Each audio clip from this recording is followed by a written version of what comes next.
Hello, and welcome back to Gamble Data Engineering, your go to channel for all things data. Today, we're going to jump into the exciting world of data warehousing.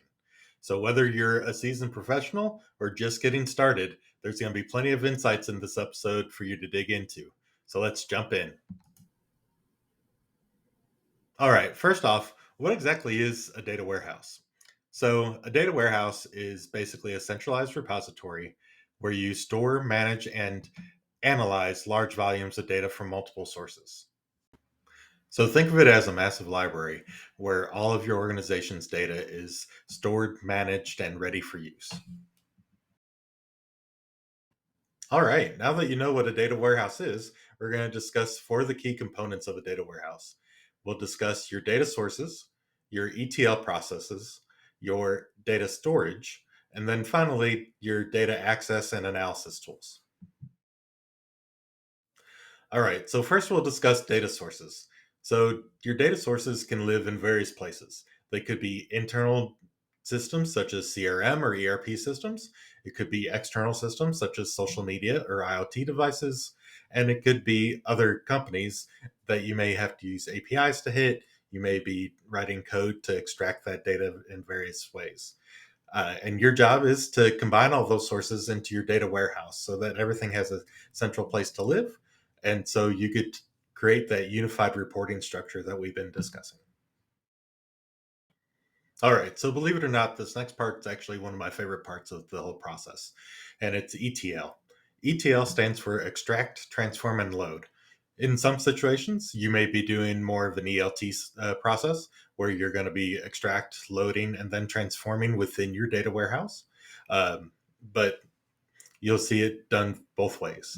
So, extract, basically, you're going out, getting the data from wherever its home is currently, you're pulling it, and then you're doing it potentially either doing a load or a transform next. So the transform piece, you're taking that data, cleansing it, making sure that it's whole and accurate, and then feeding it into your data warehouse, which is the final piece, which is the load.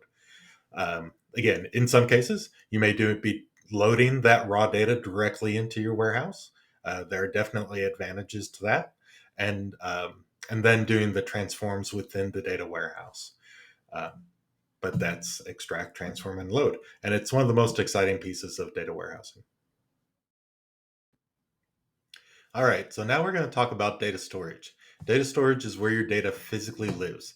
It could be something that's on premise or it could be cloud based.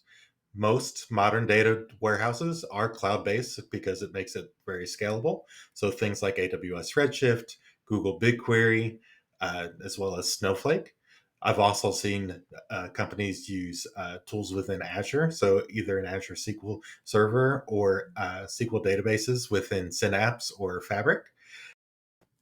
Finally, we're going to discuss data access and analysis tools. So these tools allow users to query the data directly and create visualizations and analysis to help the business make decisions. So these are tools like Power BI and Tableau, as well as machine learning algorithms. So why invest in a data warehouse? So data warehouses help organizations to make faster, better, data-driven decisions by providing a single source of truth for all of their data to live. They also ensure that data is reliable, consistent, and secure, and scalable as your organization grows. So to recap, we've discussed what is a data warehouse, its key components, as well as some of the benefits it offers. I hope you enjoyed today's episode. Please like and subscribe for our further updates and shows, and I look forward to seeing you again. Thank you and have a great day.